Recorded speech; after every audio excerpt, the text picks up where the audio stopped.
好，那各位好，欢迎莅临上有关游戏行销的议程。那行销一个游戏一直都是一个非常具有挑战性的课题。我们如何说出一个动人的故事？如何传递我们想宣传的内容，并且打动他人？以下讲段将由 11-bit Studio 的资深行销总监 Patryk Grzeszczuk 来为我们阐述，拥有强烈叙事与表现方式的电子游戏要如何的推广、经营，还有传递其中的故事。How do you tell stories so people will care? Welcome, Patryk. Thank you.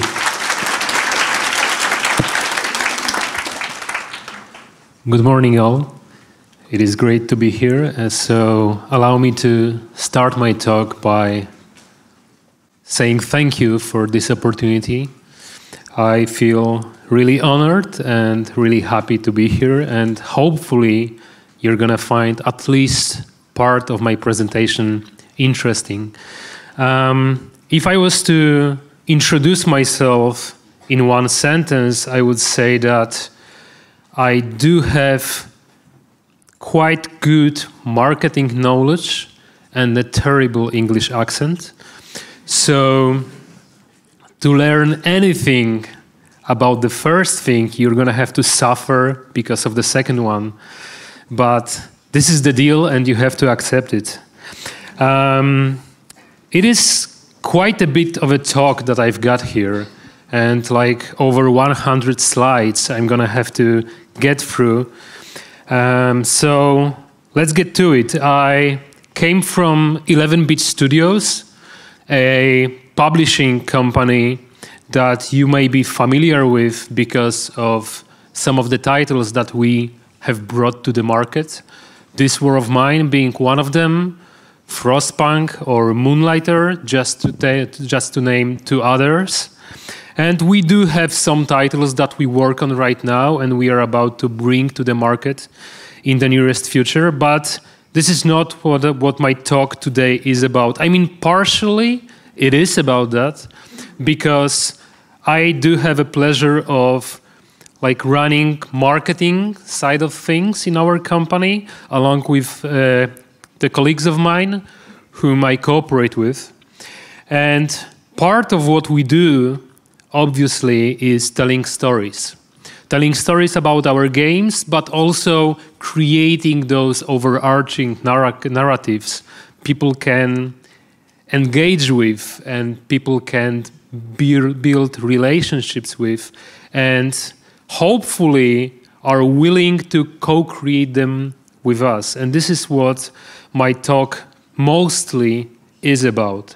It's about how to tell stories about your games, but also how to tell stories through your games so people would basically care about them. Just to kick things off, I would say that it is an interesting time to be a gamer right now, especially being as old as I am and being part of this wonderful community for the last 25 years or so. I have to say that it is the best time to be a gamer right now. And I'm going to give you an example.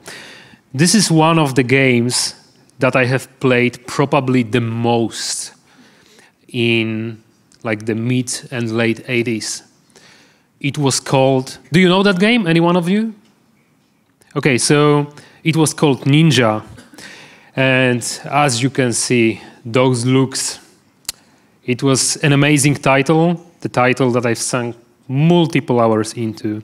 And funny thing is that recently I have not only played, but also finished, which is quite of an achievement in my book, another ninja/shinobi themed game called Sekiro. And yep, pretty happy to say that even though it took me like 4 days to defeat the final boss, I did it, and I am very happy and proud of it. So, but like getting back to the presentation itself, because I can talk about Sekiro for hours as well. It looks slightly better than Ninja did back in the days, right? But it is not about the looks. At least not only about the looks. I like to think of games as a new language of sort, a new set of tools that allow us to communicate in a new, exciting way. Because of the fact that we make games and we bring games to the market as a community, all of us, we can truly tell stories that matter and stories that can be impactful. And I do believe that as a medium, we are actually mature enough to focus not only on technical evolution, but also, or maybe even first and foremost, on an emotional one, if that makes sense. And I know that there is this constant race of who has the bigger numbers, who has the better visuals, and the higher tier of technology. But in the end, it is not about the tools nor technicalities, because in the end, what matters are emotions. And the best design, the best tech should be, to some degree, semi-transparent to underline the human factor in whatever we do. Something we all can invest into, something we all can care about, no matter if we are interested in the medium or if technicalities are important to us or not.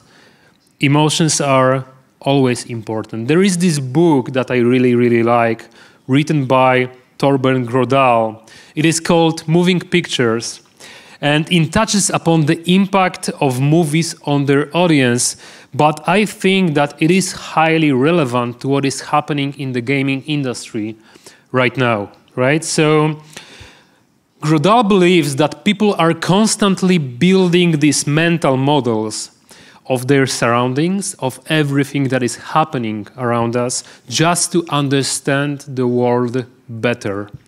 It is like having a lab of sort in your head that is constantly running those simulations of sort based on the input that we are given.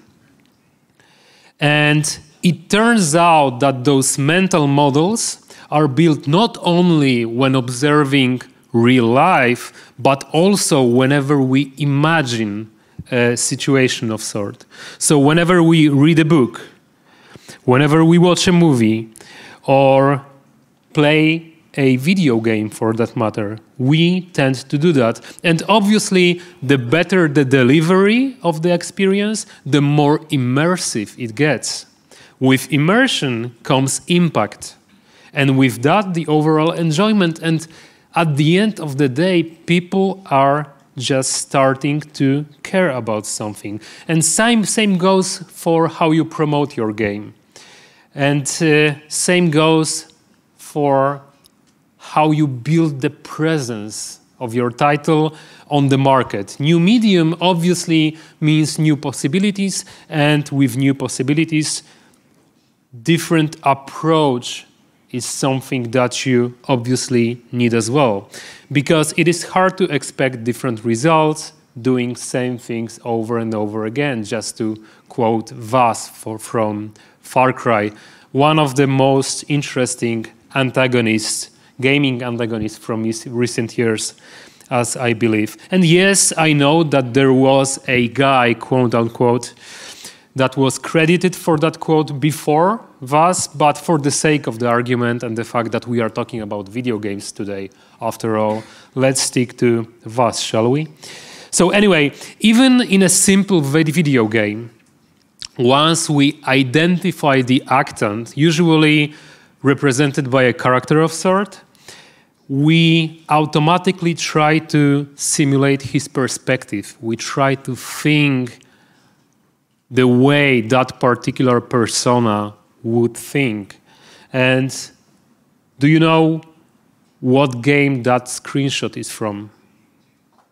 Anyone knows that game? This is... Yeah, perfect. This is Thomas Was Alone. A simple but brilliant and surprisingly very much story-driven game where your main protagonist is a rectangle. And that doesn't get in a way for the creator to tell a compelling, interesting, and engaging story, and very emotional one for that matter. Highly recommend it. If you haven't played that, you should, I think. So, is there a market for that? Is there a market for such a game? The simple answer is hell yeah. And I've got few numbers actually to back that up, but I won't bother you with numbers today because you are here. And basically, you are here, and that means that you already know that our industry is a place to be if doing creative, fulfilling, and innovative things is something that you consider your cup of tea. And so we all know that video games industry is blooming. We all know that the best stories, those interactive stories, can be told here, can be told in our community. But now all the other industries start to realize that as well, and they want their slice of a pie, if that makes sense. And that raises the stakes and makes the market more and more competitive, more and more crowded. So due to that, once risky, because video games industry has been always risky, and now the industry became even riskier. It is harder to stay afloat. It is harder to release a game to a lot of success. And to do that, we have to be compelling in the way we tell our stories. And that being said, gaming has dominated the entertainment industry as such in terms of profits, of reach and engagement. So brands, regardless of the category that they operate in, they want to be a part of the gaming community as well, because they know that either they're going to compete with games or they are going to use games to their potential. And they are trying to do that through storytelling as well. And a Netflix is a good example of that. You can think about how they want to approach gaming industry. Bandersnatch, a semi-game of sort, like semi-interactive movie that they have released. They are experimenting. They are looking for their own ways of telling interactive stories. And obviously more power to them. We in a gaming industry, we are familiar with that particular formula, and we have been familiar with that since like mid-90s with Mad Dog McCree or Phantasmagoria or all of those games, right? It is nothing new for us, but for the wider audience, it is pretty new. But to survive and to succeed on a market, you have to think about your game as both a meaningful experience, first and foremost, but we're going to get to that in a second, and a strong, properly shaped product. And actually, this is where our storytelling, in terms of marketing, and our marketing narrative should start. So way before we actually launch our game and way before people can finally play it. Our goal is to tell a story that would prove to people they can find a value in our product, meaning in our game. That on some level, it can be valuable for them, as I have said, but also it can be meaningful in a way. So let's talk about meaningfulness in a second, for a second, because we were thinking about that quite a lot in our company, as meaningful games is something that we are very much invested in. So for us at 11-bit, a meaningful experience means that it has to be idea-driven, it has to be respectful, excellent in terms of the delivery or craft, if you will, and business relevant. So idea-driven, it means that it should be based on something that people can find interesting no matter what. Something that stays with them after they play the game. Something that they are willing to discuss. Something that opens their mind to a degree, that brings new ideas, that brings new thoughts, something that is basically thought-provoking. Respectful means that we think that our games should give you a valuable thing to do, and you shouldn't think that you are wasting your time because you are playing our games. Quite the opposite. You should think about playing our games as doing something that is worth your time. Excellent in craft, this is pretty easy. The best looking, the best look possible, and the best tech possible to enhance the overall experience that is brought and offered by our games. And business relevant because at the end of the day we have to make money to afford producing new games, to afford publishing new games, and basically this is part of our life. And this is our job.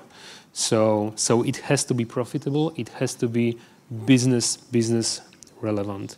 And I'm not saying that our strategy should apply in 100% to your situation as well. What I'm saying is that you need your own strategy in place to survive on the market. Games that succeed are not only strong in terms of the gameplay, obviously they have to be, but also they have to work well as brands, and your storytelling should support both of those pillars. So I'm going to give you an example. You can see a pattern here, right? First Sekiro, now Dark Souls, but what can I do? I like From Software games. So Dark Souls built its presence on the market by reviving the challenge that comes with gameplay. And okay, before I will get to the specifics, let's see one of the marketing bits that have focused on that part.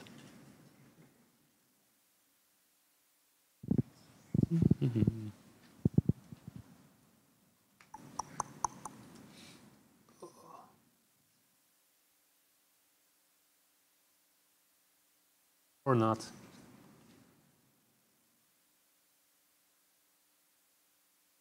Okay, here is where the trailer should play.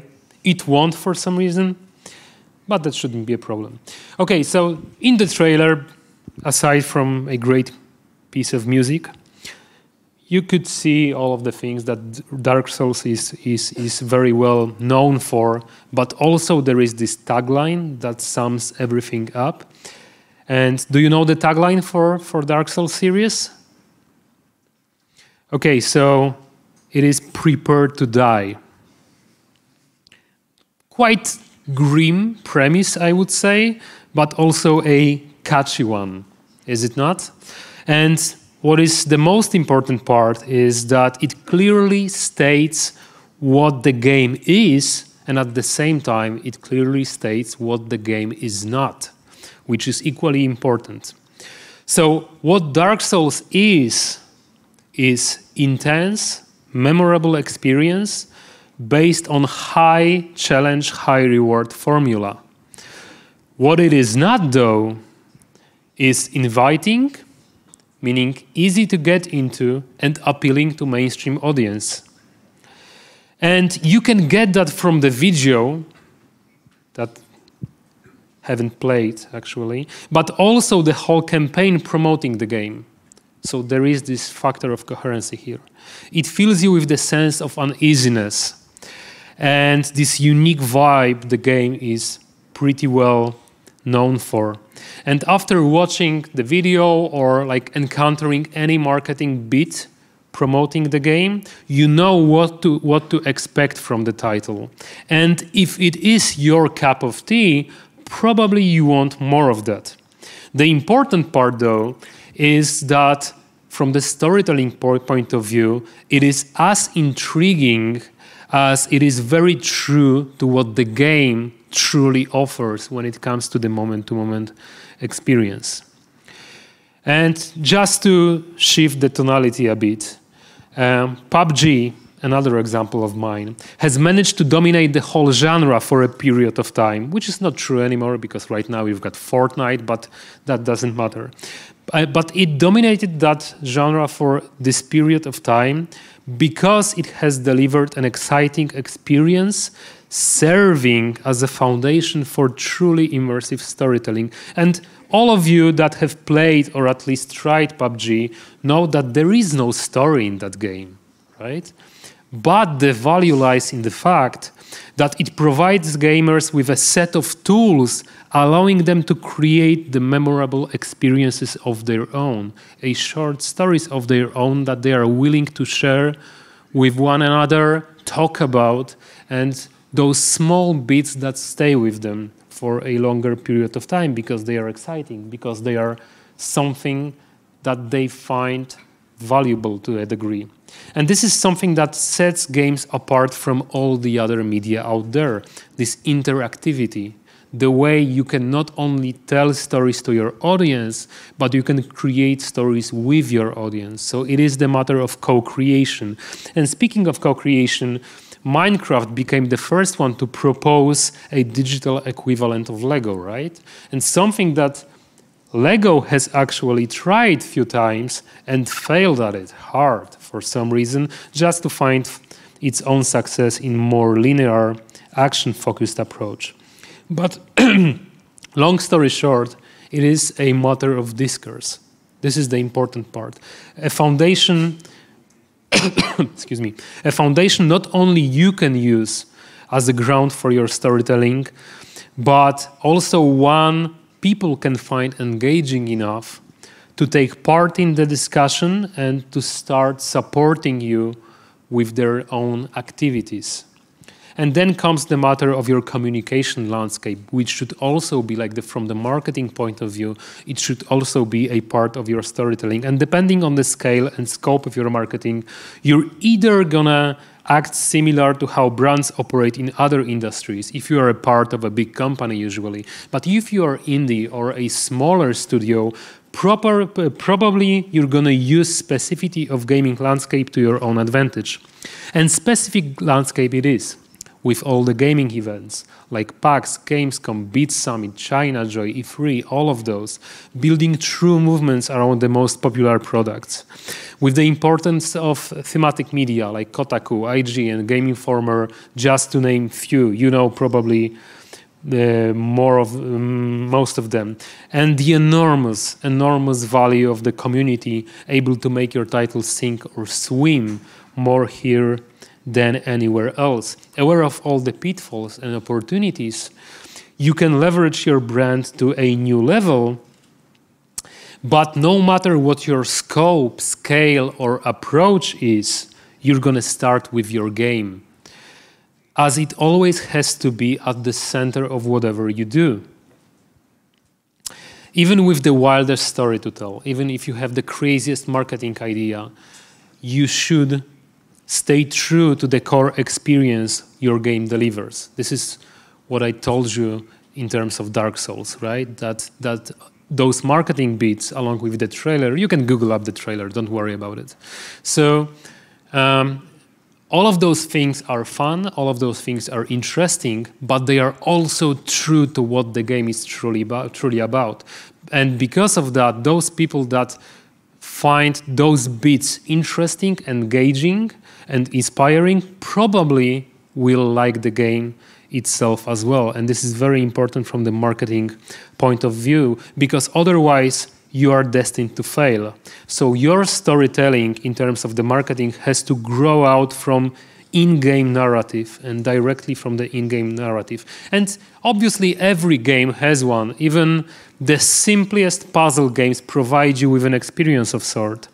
And experience which, if valued, is being talked about, and that creates a narrative which you can use as a foundation for your marketing campaign, basically, right? But the tricky part is to truly understand what the story of your game is. You've got multitude of things that are important about your game. Especially being a creator of your game, you think that everything is equally important and you should talk about everything and you should include everything in your marketing materials and whatnot. It is not true. People won't care about all of those things. They will care about the main value, the main premise of your game, at least at the beginning. Then once you grab the attention of your audience, then you can talk about different things, but from a very specific perspective, I would say. So the important part is, what is a key premise of your title, the heart and soul, if you will. Once you have it, you should build everything around it. And we at 11-bit, we invest a lot of time. Like the huge chunk of the time that we spend planning our campaigns and planning our storytelling in terms of the marketing and everything that happens around the game, we invest that time into figuring out what the main value of our games is. So we treat our games, let's say, as main characters in a story we are about to tell. So think of games as people. And we know people are complex, but in books, movies, games, basically products of pop culture, they are to some degree simplified. So being a part of the audience, to understand a person, you have to understand what that person is truly about. And the same goes when it comes to your game. What drives it and what makes it what it is? Or in terms of a person, what makes that person who that person truly is. So in our case, this War of Mine was and is so many things.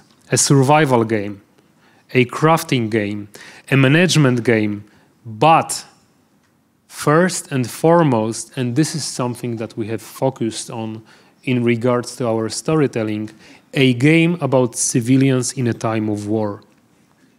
So we built our story around that particular element, and then every other feature followed.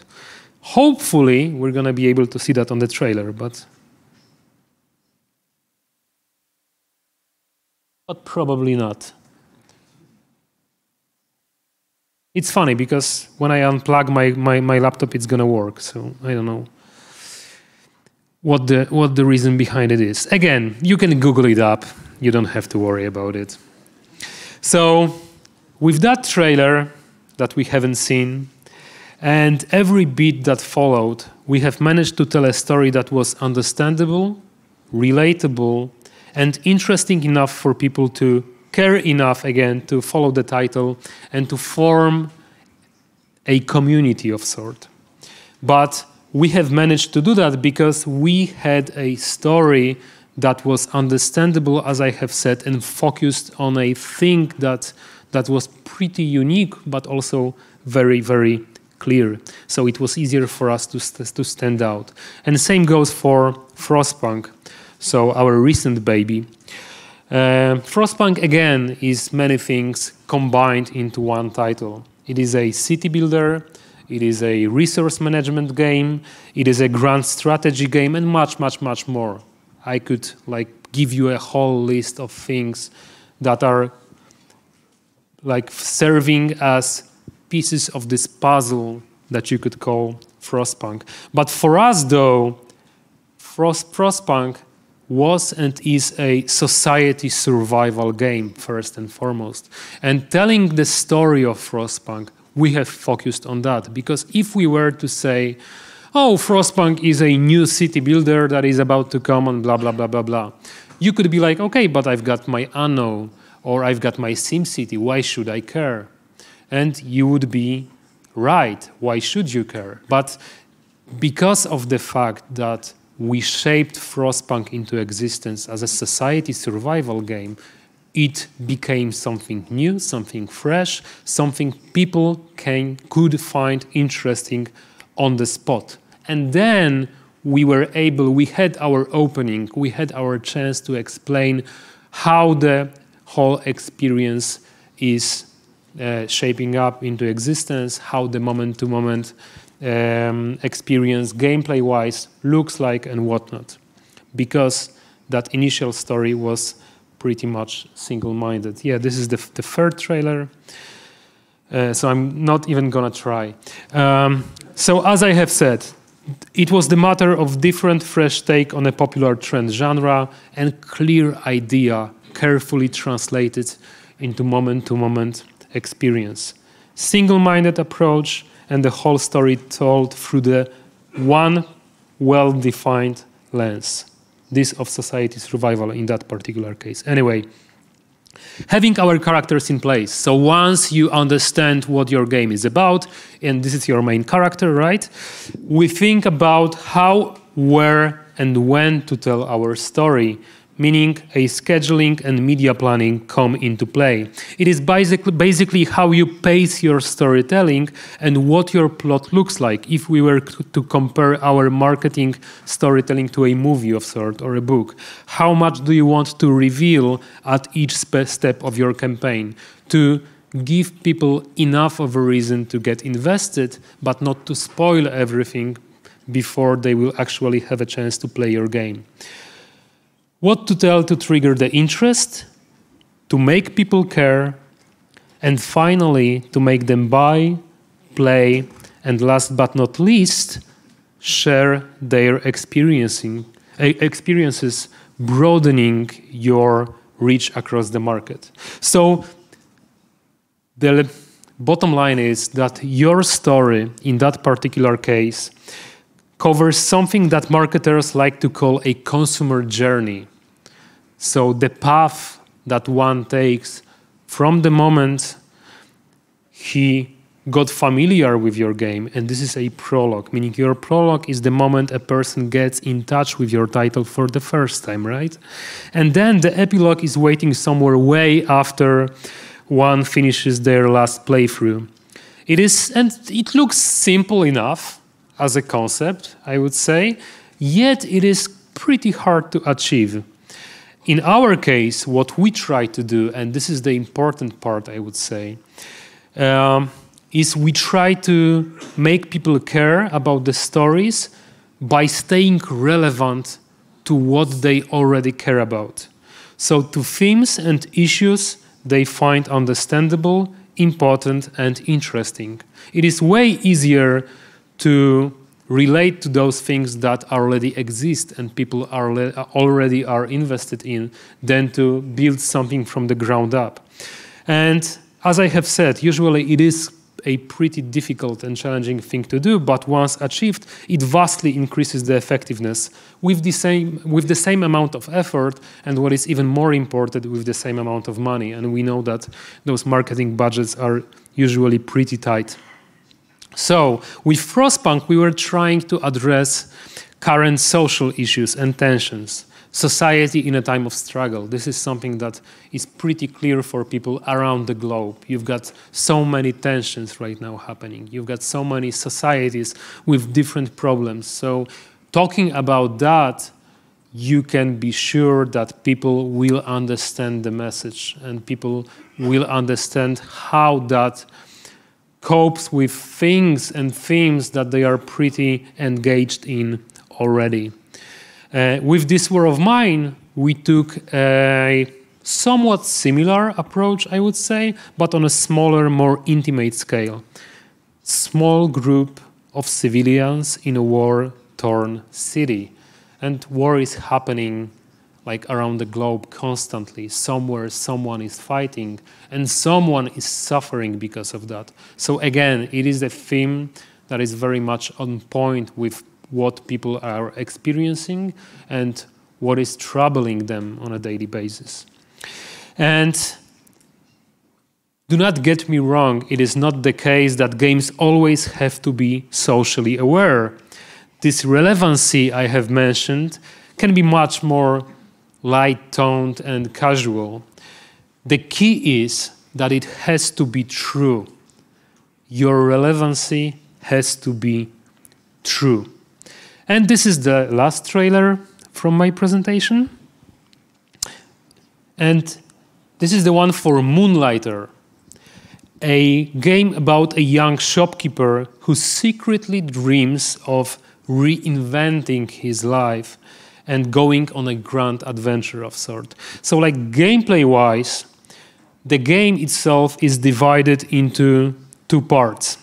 During the day, being the main protagonist of this game, you run your store, putting products on your shelves, dealing with customers, setting prices for those products. You do all of those mundane things that we all know from our everyday life. But then, during the night, you delve into those dungeons, to fight some monsters, to have those adventures, to obtain new loot, to put it on your shelf stores another day to sell those products and to get more money, buy better equipment and whatnot. So how to promote that? How to tell a story about that people would immediately understand and find interesting? How to make people care, basically. For Moonlighter, we have focused on unfulfilled dreams. So something we all probably have to some degree. We've got those things, those dreams, those ideas, but also we know that most probably they won't happen for us like ever, because basically life is life, right? At some point, everyone wants to be an astronaut, everyone wants to be a cowboy or ninja in some cases. Mine, for example, for many, many years, way back in the days, fortunately. But then we become like marketing people with no swords on our backs, and we are not visiting space too often. But again, this is something that we all have. So seeing or hearing a story, experiencing a story about it, we can relate. This is something that is important for us. We do want to do those things. So playing a game about the character that have managed to do that, this is something that we can find pretty interesting. So we talked about this game and its features through that particular lens. That of a person that is making that huge leap in one's life. And then the game itself obviously picked up the subject in a perfect way, which also helped.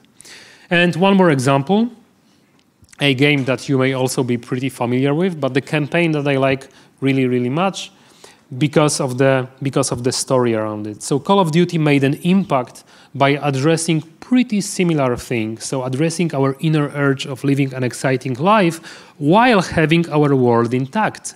So this is what video games are for. We want our life to be more exciting, but we want to be safe at the same time. So the marketing for Call of Duty has built the whole narrative around the fact that there is a badass soldier inside everyone.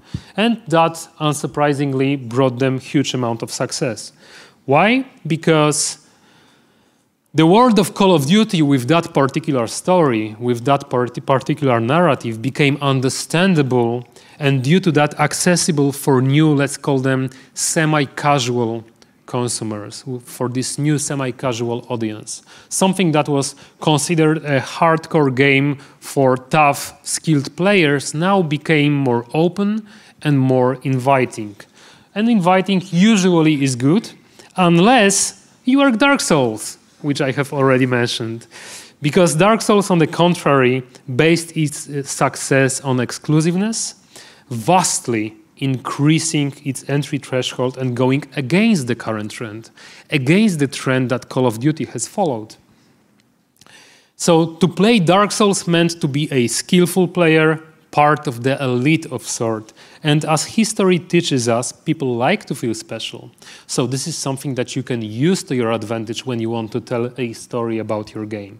People like to belong to an elite, whatever that elite might be. So if your game, if the story you tell about your game or through your game, with your game, allows your gamers to feel special, this is something that you can vastly use to your own advantage. So as you can see, in terms of all of those titles, some of those titles coming from our 11-bit portfolio, some of them coming from the market in general, different ideas, different perspectives, one shared foundation, a clear, strong insight used to connect the essence of the game with its audience and what is important for that particular audience. Because audience is absolutely crucial. In a time where everything you do costs money, a support of a strong and engaged community can be a treasure of yours. And obviously, the more active, the more vocal and engaged they are, the better for you. And I understand that, especially for newcomers, gaming world can be a bit weird and overwhelming, especially in comparison to all the other industries or parts of the entertainment industry as such. But the good news is that in terms of how we tell our stories, especially in marketing, good old rules do apply. It is just a matter of how we translate those rules into this new, exciting environment of video games. And good storytelling has been engaging us for decades, for ages even. No matter the form, nor the communication channel, nor medium, you name it. As long as it's good and as long as it's, again, relatable, people tend to care. And the scale is secondary as well. It does not matter if we talk about the whole plan for the campaign or a single, I don't know, trailer, a video beat you're about to release to gain the visibility and build the excitement for the game. And I mean that working on your marketing storytelling, you're going to think about both of those areas. So you're going to plan long term and think about the value of every single bit you're about to release. But in both cases, meaning in terms of the long-term planning and in terms of those small bits that should sell your crucial points, crucial features of the game, same rules, same formula is applicable, at least to a degree. It is like with your favorite TV show. I don't know what your favorite TV show is, but it doesn't matter because like the formula is pretty similar. So you've got the season of a TV show, right? And then you've got episodes that create that particular season. But to make the show compelling and to make it entertaining, you have to think about the quality and appeal of every piece, but also it has to work as a whole thing to maintain the attention and engagement throughout the whole run. And you most probably are familiar with this classic 3 to 5 act dramatic structure. It helps a lot when you write your trailers. It helps a lot when you write the plot for your game itself. But it also helps when it comes to the campaign planning. Just look at this chart. How to establish the world, how to introduce the conflict, how to create the climax, bring the resolution and close with the punchline. This is how you would think when writing a script for your game, most probably, or writing a script for your trailer, that's for sure. But it also works in terms of a longer plan, because this longer plan still has to be engaging and entertaining. It has to spark curiosity. It has to evoke emotions, right? So it is just, quote unquote, stretched out and has some business objectives attached to it. You remember the consumer journey I have mentioned before, right? So it is just that, but with a proper narrative built upon it. And considering that your campaign will last for months, being a small or a medium studio with a small or a medium marketing budget, probably you are looking at 6 to 9 months of a communication of sort. But to make that communication engaging through the whole run, you have to think about you have to build a proper momentum. You have to think about the pacing of your communication, those ups and downs and moments of silence and the climax points and whatnot, just to keep your story going, just to keep it like entertaining for the audience.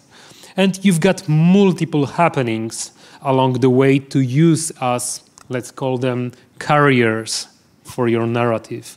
The initial announcement of the game, first reveal of the gameplay, announcing the release date for the title, or giving some smaller but still important community updates, or explaining crucial features of the game, just to name the most important ones. But you can come up with a probably longer list of things you can use as those excuses to release new content bits. And there is also a range of options in terms of how you want to shape your storytelling and marketing as such.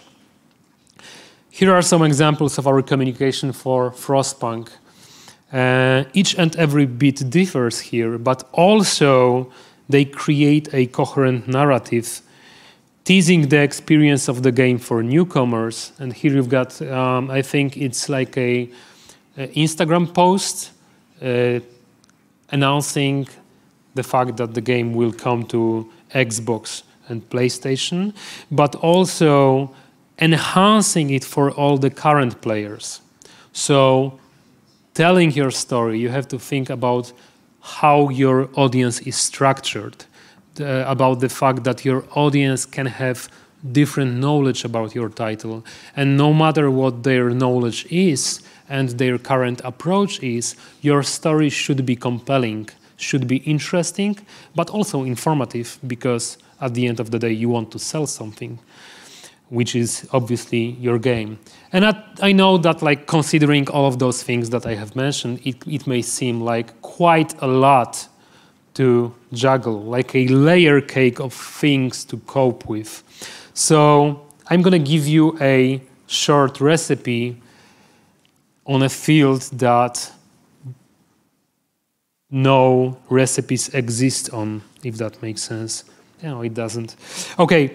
If you were to leave this session with one slide only, like staying in your head, let that be this one. So to make your marketing narrative both compelling and effective,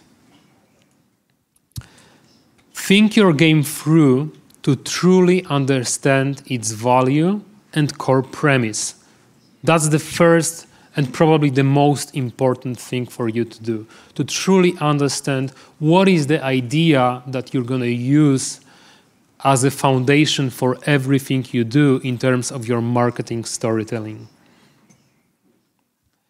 Grow your story out directly from your game and keep true to its core experience. You're going to shift many things along the way. You're going to change perspectives, you're going to use new mediums, you're going to create new beats, but everything you do should be in line with what your game is truly about. Because at the end of the day, people will play your game and they have to be happy with the experience that they are getting, not disappointed by the fact that it differs a lot from what you have initially promised. Try to find a connection to the theme or trend people can relate to and base your story on it to establish the initial relation with the audience. I told you enough about it. Just it is easier that way. It is not easy to do that, but once you have that in place, it is easier for you to build your community and to make your community follow the title and stay with you for a longer period of time. Keep the proper tempo of your storytelling, managing the quality of everything you do, of all the key components, meaning the long-term overarching narrative, but also all the bits that you are about to release along the way. Do not forget about the business aspect of your doings.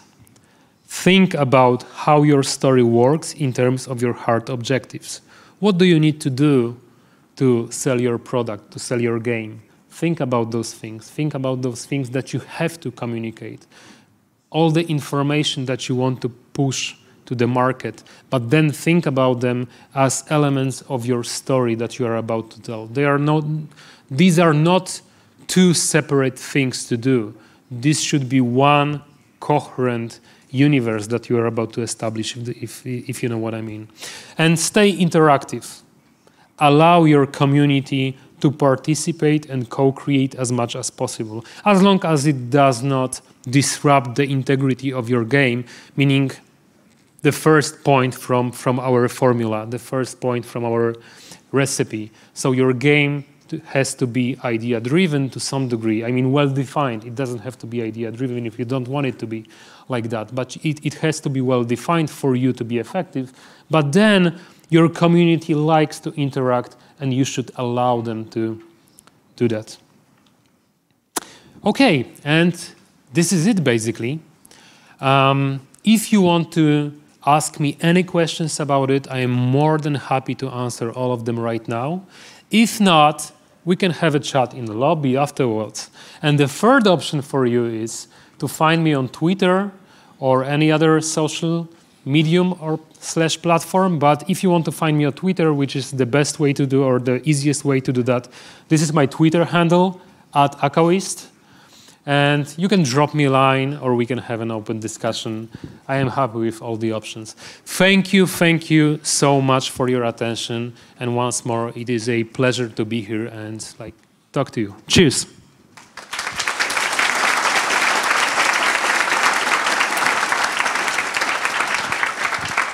好，那我们谢谢讲师。那if they want to ask your question, just get outside or now. We can do that outside, whatever, however you want it. Because it's about 10 more minutes before. Okay, so if there are any questions, let's have the discussion. 所以有任何问题都可以到这边麦克风做询问，就要这边麦克风排队问问题这样子。对，然后对就可以你直接用中文问问题，然后我们会有翻译机。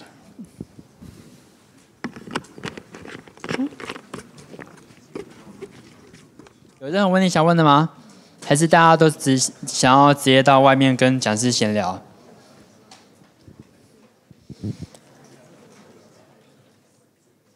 好，那没有的话，我们有吗？好。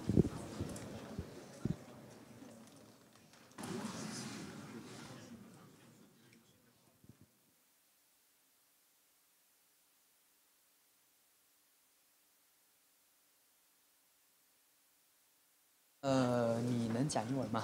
也可以。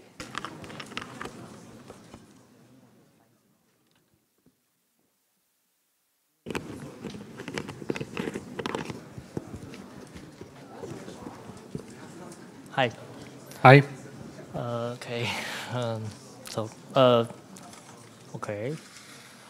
As we all know, I mean the industry is getting more and more competitive. So actually, more design house is trying to expand new market. Maybe they are trying to find new audience. In the game industry, like maybe they try to create a game for maybe like the elder or the people who is super busy, something like that.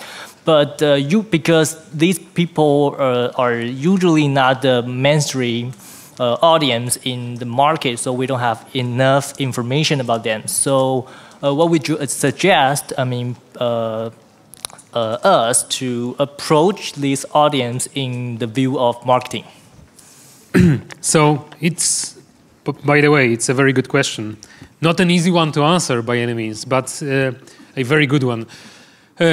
I think that staying or using the third, I think it was the third or the fourth point from the formula.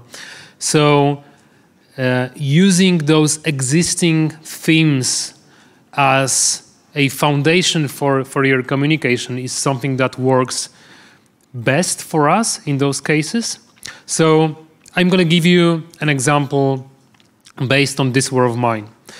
This War of Mine, gameplay-wise, is a game for a hardcore audience because it is a survival game when you have to manage your characters and you've got those things to do on a daily basis. So you build your base of sort and whatever you do, it's a very gamey game, if you know what I mean, right? But because of the theme and because of the fact that we have initiated a discussion about things that are interesting not only for the gaming audience, but basically for a wider audience, for people as such, meaning we talked about war, but from a new perspective, from the perspective of civilians, and what does it mean to stay human in times of trouble and whatnot. Basically, we have opened up to a new audience, which even though that audience was not very much interested in video games, they got into playing our game because they were interested in the topic that we were presenting and discussing. So if you want to, it may be only our perception and only our perspective, but we believe that if you want to reach out to a wider audience that is not already interested in your game, probably you should talk not about the mechanics and not about those features that are usually talked about when presenting your product to gamers, but talk about those aspects that are more universal, that are more focused on emotions, more focused on the human factor or the human perspective on whatever you have to offer. And obviously, a particular solution would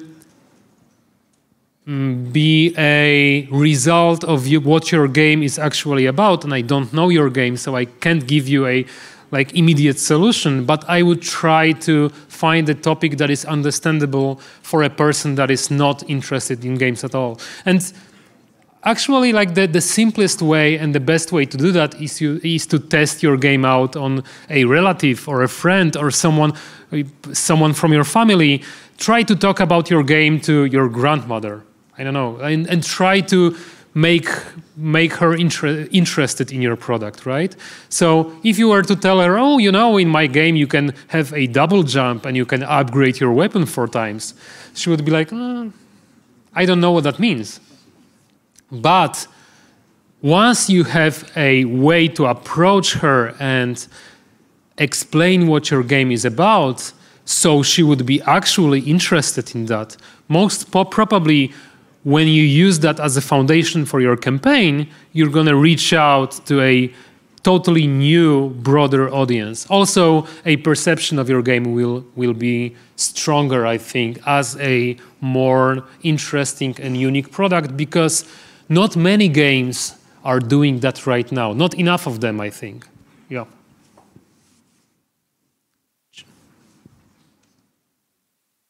还有任何人要发问吗？还有任何人想问讲师问题的吗？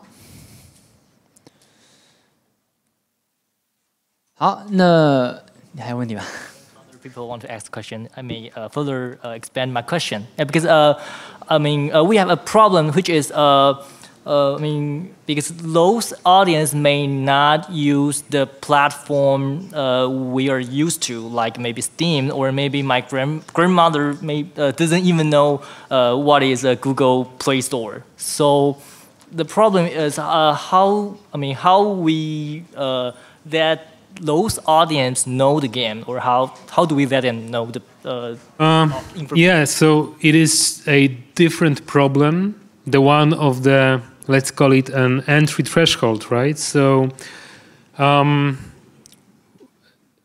again, there are few challenges that you have to overcome here along the way, because obviously the first one would be to make those people interested in your game. And the platform is secondary in that particular case, right? Because it is more important for you to understand where those people are and what media do they consume. For example, do they use those discussion forums, or maybe they read some blogs or do whatever, or newspapers, I don't know, depending on your audience. And then you should tell your story using those particular touch points. So, but another problem emerges, because even if they become interested in your title, they don't know how to play it and where to play it and where to find it. And this is something that you won't solve with the storytelling as such. You have to build a proper path for them, and depending on the platform that you use. If your game is on Steam, they have to install Steam, right? So maybe there is a way for you to include that into your narrative, in a funny way or interesting way. But I think that first and foremost, you should focus on, at least at the beginning of the existence of your title or the life cycle of your title, you should focus on the audience that is already familiar with your platform, with the platform of your choice. because probably there is enough of gamers or users of your platform for you to sell your game, meet your break-even point, and then earn some money. Once you have achieved that, which is quite of an achievement already, and congrats to you if you managed to do that, then you can think about, okay, so everyone played my game. Everyone that is like available, on that is present on the platform. Now, how to reach out to those new people, and then you can think about how to do that. But I don't believe that it is as important at the beginning, because most of those platforms, like Steam, like Google Play, App Store, video game consoles, the audience there is significant. So even if your game belongs to a niche of sort, probably like keeping a proper ratio of like a proper cost management and value for money, you can find enough people interested, potentially interested in your game to earn some money. Yeah, cheers.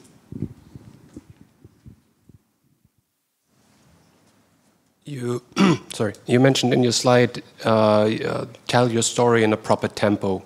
Yeah. Do you have, what's your process to do that? When do you know?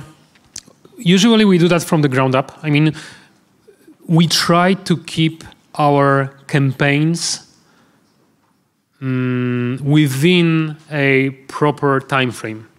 So usually it is like 6 to 9 months, as I have mentioned during my presentation, because longer, if your campaign exceeds that time, it is very hard for you to maintain that proper tempo and also to stay like reasonable when it comes to your spendings. And the shorter campaign than 6 months probably is going to be too short for you to establish a proper community prior to your release of the title, because you want to like what platform do you use? Wait, are you talking about marketing campaigns? Marketing campaign, yeah. Oh, because I thought when you were saying proper tempo for telling your story, you meant inside the game. Oh, so both. Truly both, but now I'm talking about the marketing campaign. But when it comes to the in-game narrative, I would say that again, in that particular case, it is the matter of how you build your plot and what the genre and the type of the game is like. In our case, our games are to some degree procedural in the terms we tell our stories, right? So we don't have those regular scripts that you would use, creating more linear experiences. But in our case, we still know that we do have this structure in which you've got a tipping point, and you've got some of an introduction and some of a follow-up, and then you have some kind of a resolution. Right. So my question was, how do you know that the pacing, the time it takes from one point to the next is too long, too short, or just about right? The simplest answer would be through a lot of tests, internal and external. So we do have our, like, let's call it a system that we have developed along the way. So we invest a lot of time into prototyping. Then we test out those prototypes and we get those scores. This is totally internal, right? So we do that within our company and within our team. But then once we have our playable version, we do external tests as well. And then we get those ratings, and like among all of those rates, we've got also the rates that are like directly connected to the story, to the plot, to all of those aspects that are important for us, like depending on the type of the game. And then once we have that and we know what the reception is and what the perception of our gamers is, then we can iterate and then we can optimize. And it takes us a lot of time, and because of that, usually it takes us like 4 years to create a game from the ground up, which is quite a lot of time, I know. But like thinking about those 4 years, the first year and a half, usually, at least that was true for our previous titles, like up to date, is the prototyping phase and working on that. And then the last 7 months maybe is just the optimization and thinking about like those improvements in terms of the pacing and tempo and all of those gameplay elements. Do you think it can be sped up? Because hopefully, I don't know. Like It's Obviously, we would love to speed that up, but at the same time, smaller game probably can be brought to life in a shorter period of time. But at the same time, it is quality over time for us, and because we are lucky enough to be able to do that and to follow that particular guide. I'm not saying that this is the best solution for everyone, but in our case, it has been working for us so far. We're going to see if it's going to continue to do that in the future. Thanks.